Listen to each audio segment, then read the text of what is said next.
शुरू अल्लाह का नाम लेकर जो बड़ा मेहरबान निहायत रहम वाला है। औफ, कुरान मजीद की कसम कि तुम पैगंबर हो। असल बात यह है कि इन लोगों ने ताज्जुब किया कि इन्हीं में से एक खबरदार करने वाला इनके पास आया तो काफिर कहने लगे कि यह बात तो बड़ी अजीब है, भला जब हम मर गए और मिट्टी हो गए तो फिर जिंदा होंगे? ये जिंदा होना अक्ल से बईद है। इनके जिस्मों को जमीन जितना खा खा कर कम करती जाती है हमको मालूम है, और हमारे पास तहरीरी याददाश्त भी है। बल्कि अजीब बात यह है कि जब इनके पास दीन हक आ पहुंचा तो इन्होंने उसको झूठ समझा। सो ये एक उलझी हुई बात में पड़े हैं। क्या इन्होंने अपने ऊपर आसमान की तरफ निगाह नहीं की कि हमने उसको कैसे बनाया और सजाया और इसमें कोई शिगाफ तक नहीं?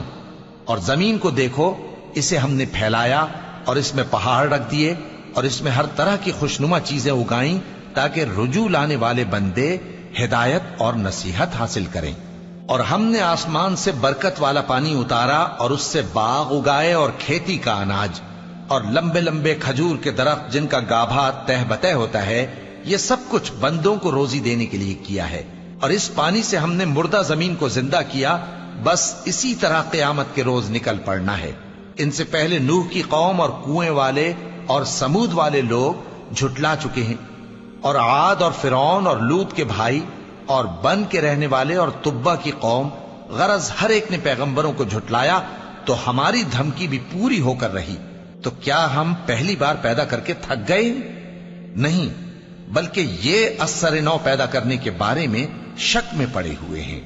और हम ही ने इंसान को पैदा किया है और जो ख्यालात उसके दिल में गुजरते हैं हम उनको जानते हैं, और हम तो रगे जान से भी ज्यादा उसके करीब हैं। जब वो कोई काम करता है तो दो लिखने वाले जो दाएं बाएं बैठे हैं लिख लेते हैं। कोई बात उसकी जबान पर नहीं आती मगर एक निगहबान उसके पास लिख लेने को तैयार रहता है। और मौत की बेहोशी हकीकत खोलने को तारी हो गई।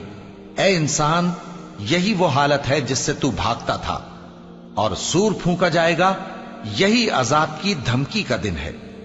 और हर शख्स हमारे सामने इस हाल में आएगा कि एक फरिश्ता उसके साथ हाँकने वाला होगा और एक उसके अमाल की गवाही देने वाला। ये वो दिन है कि इससे तू गाफिल हो रहा था, अब हमने तुझ पर से पर्दा उठा दिया तो आज तेरी निगाह तेज है। और उसका हम नशी फरिश्ता कहेगा कि ये अमाल नामा मेरे पास तैयार है। हुक्म होगा कि हर सरकश नाशुक्रे को दोज़ख में डाल दो। जो माल में बुख्ल करने वाला, हद से बढ़ने वाला, शुबे निकालने वाला था, जिसने अल्लाह के साथ और माबूद मुकर्रर कर रखे थे, तो उसको सख्त अजाब में डाल दो। उसका साथी शैतान कहेगा कि ऐ हमारे परवरदिगार, मैंने इसको गुमराह नहीं किया था, बल्कि ये आप ही रस्ते से दूर भटका हुआ था। अल्लाह कहेगा कि मेरे हुजूर में रद्दो कद न करो, मैं तुम्हारे पास पहले ही अजाब की वईद भेज चुका था। मेरे यहां बात बदला नहीं करती और मैं बंदों पर जुल्म करने वाला नहीं। उस दिन हम दोज़ख से पूछेंगे कि क्या तू भर गई?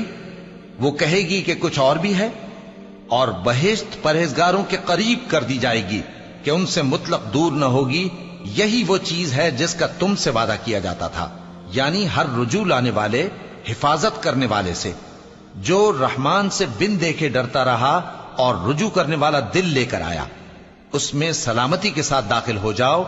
ये हमेशा रहने का दिन है, वहां जो चाहेंगे उनके लिए हाजिर होगा।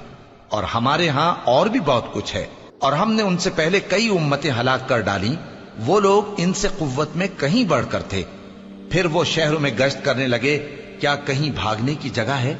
जो शख्स दिले आगाह रखता है या दिल से मुतवज्जे होकर सुनता है, उसके लिए इसमें नसीहत है।